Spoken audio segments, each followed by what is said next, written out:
You ever have that moment when you're halfway through a show and you realize, wait a second, the rules just changed? That's exactly what happened in Foundation Season 3. And here's the crazy part. The show's creators didn't just bend Isaac Asimov's sacred text. They snapped it, reshaped it, and said deal with it. Now, depending on who you are, that's either the boldest move in sci-fi TV history or it's sacrilege. Because Foundation isn't just another show, it's one of the most influential sci-fi legacies ever written. And yet, David S. Goyer and his team are out here casually moving the timeline, shifting reveals, and playing chess with Asimov's blueprint. The big one, Kalle, robots, the moon, all of it revealed far earlier than in the books. And the moment I saw it, I asked myself, why now? Why take something Asimov held back for much later and drop it into Season 3? Is it confidence, panic, or something much bigger? Something about how storytelling has changed since the golden age of science fiction. Let's be honest, if you've read Asimov, you know his style. Slow burn, patience. He plants seeds across generations, waiting for you to connect the dots centuries later. But TV isn't like that. People binge, people expect twists every few episodes, and Goyer knows it. He even admitted it. He's adjusting the math in real time, the way Harry Seldon adjusts his equations. Doesn't that feel eerie? The show itself is Foundation, rewriting itself to survive. Here's the problem, though when you tinker with the timeline, you mess with the audience's expectations. Longtime book readers, they're no longer asking, how will this be adapted? They're asking, what rules are even left? That's risky. But it's also genius.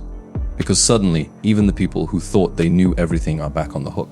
And here's my hot take. It might be the only way Foundation survives on TV. Because if the show followed the books beat for beat, audiences would see every move coming. The mysteries would collapse. And instead of being unpredictable, Foundation would be a checklist. But here's where I throw it back to you. Is that what we want? Do we want a TV show to stick like glue to the sacred text? Or do we want it to breathe, mutate, and sometimes shock us, even if it means breaking the timeline? Because make no mistake, this change, this early reveal of Kalle and the robots isn't just a plot tweak. It's a message. It's the creators saying you thought you knew the plan, you don't. And now the question becomes, was this a stroke of genius or the first step toward chaos? So let's break this down, because Goyer didn't just wake up one morning and say, you know what, let's shuffle Asimov's deck. No, there's a very deliberate strategy here. In his own words, he compared it to adjusting the math in real time. Doesn't that sound exactly like Seldon's psychohistory? It's almost meta. The showrunner is basically Hari Seldon in disguise, recalibrating the plan as he watches how we, the audience, react. Think about that. The story of Foundation is about whether you can control the chaos of history. And the production of Foundation is literally doing the same thing, trying to outsmart chaos by changing when the truth comes out. That's not just writing, that's playing God. But here's where it gets even more fascinating. By revealing Kalle and the robots early, the show takes away Asimov's slow burn suspense, but replaces it with something else: uncertainty. Book readers thought they were in safe territory.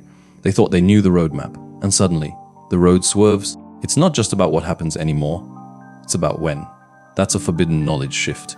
Because now you can't trust the canon to guide you. And here's a controversial thought. Maybe Goyer had no choice. TV isn't the 1950s pulp magazine format anymore. Imagine holding back a major robot reveal for 4 or 5 seasons in today's binge culture. Be honest, how many viewers would stick around that long? Some of you are already tweeting, too slow after 3 episodes, and I get it.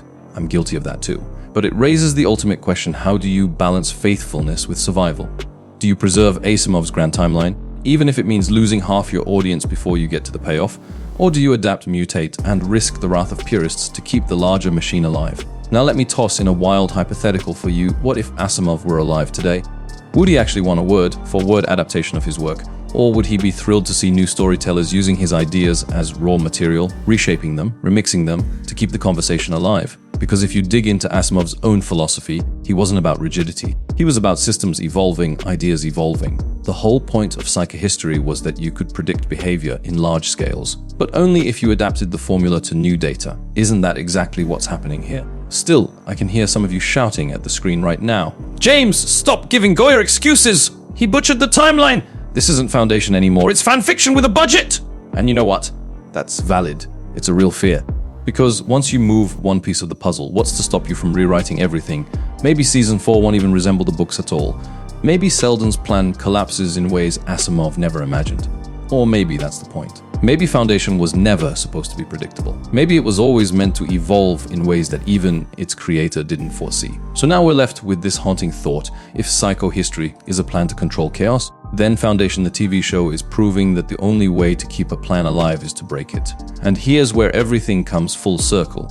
Because the real dominoes don't fall inside the story, they fall outside of it. The fate of Foundation isn't decided by Hari Seldon's equations or Goyer's script. It's decided by us, the viewers, the binge watchers, the fans who either click next episode or walk away. If you've noticed, every great empire in Asimov's world collapses when it loses the faith of its people. Isn't that poetic? Foundation the show is facing the same test. Can it hold our faith while bending the timeline? Or will the audience revolt, declaring this the second collapse? Now let me be brutally honest for a second. I'm torn.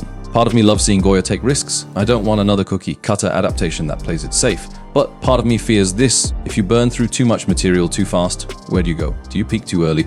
Do you rob yourself of future shocks just to get a trending moment now?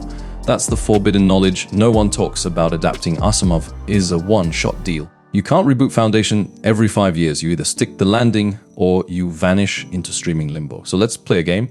Imagine two futures in Future A. Foundation Season 4 shocks everyone with twists that feel earned, deep, and terrifyingly relevant to today's world. It becomes the show people say you need to watch. In Future B, the timeline chaos spirals out of control. Characters lose their weight. The math stops adding up. And the show becomes another ambitious failure in the endless graveyard of almosts. Which future are we heading toward? Drop your theories in the comments.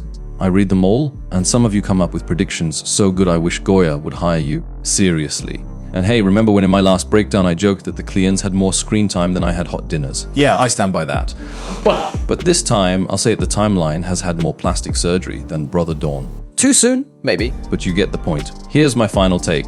Goyer's gamble might look reckless, but it could also be brilliant. By destabilizing the story, he's forcing us into the same position as the people in universe. We don't know if the plan will work. We don't know if the future is safe. And that anxiety tension, that's addictive. That's why we keep watching. So, do I call this change a betrayal of Asimov? No. I call it a test. A dangerous one, yes, but a test that could prove whether Foundation belongs in the pantheon of Legendary Sea, Fee, or in the endless queue of half-finished dreams. And if you made it this far into the breakdown, come on, you know the deal?